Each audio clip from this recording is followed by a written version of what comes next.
Plus de 2000 participants attendus à cette 9e édition du Discope Johannesburg. Ce sont aussi plus de 10 000 heures de programmes disponibles à la vente à ce marché africain de contenu audiovisuel, selon l'organisateur Basic Lead. Dans le catalogue des programmes de RTI Distribution, 4 nouvelles séries coproduites par le groupe. Blog de Melius Studios.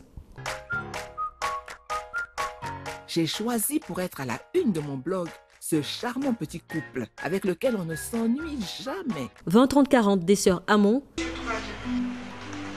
La Soraya des émissions et magazines René. Oui, c'est moi. Château Rouge de Eric Ossiri. Vos problèmes. C'est un Ivoirien. Il m'a aidé à transporter tous les sacs jusqu'ici. Oui, nous sommes tous des immigrés et nous vivons des situations compliquées. Et, dernière nouveauté, Au milieu d'un rêve, coproduite avec la major indienne Zimedia. Last thing I heard from Ikra is trust is all about risk. Nous diversifions nos partenariats désormais et nous sommes vraiment présents à l'international et pourrons toucher des cibles de plus en plus vastes, pas uniquement en Afrique mais également dans le reste du monde. Le fait d'avoir des partenaires internationaux permet vraiment d'augmenter le niveau de qualité des productions de la RTI et de pouvoir satisfaire non seulement le public ivoirien mais aussi des publics étrangers. Le niveau se rehausse du point de vue scénario technique. L'opérateur RTI montre un signal qui est un signal important qui structure le secteur.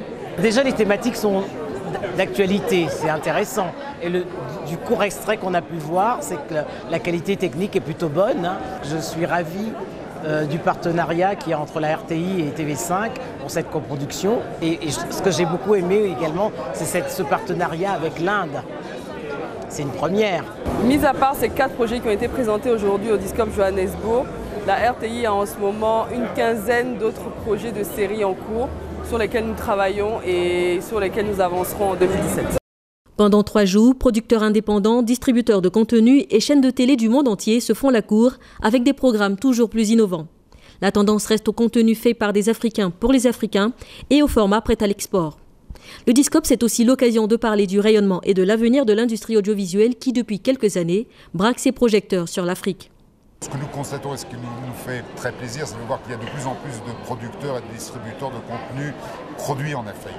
Et on voit également de plus en plus de transactions entre pays africains, notamment entre l'Afrique anglophone et l'Afrique francophone, mais en tous les cas des transactions et des signes avant-coureurs du fait que cette croissance va continuer. L'Afrique francophone va aujourd'hui se transformer en une véritable zone de production où il y aura du contenu qui va effectivement nourrir tous ces besoins. Parmi les acteurs du dynamisme croissant de l'audiovisuel africain, le Nigeria, l'Afrique du Sud, le Kenya et la Côte d'Ivoire, qui abritent annuellement depuis 2014 le Discope Abidjan.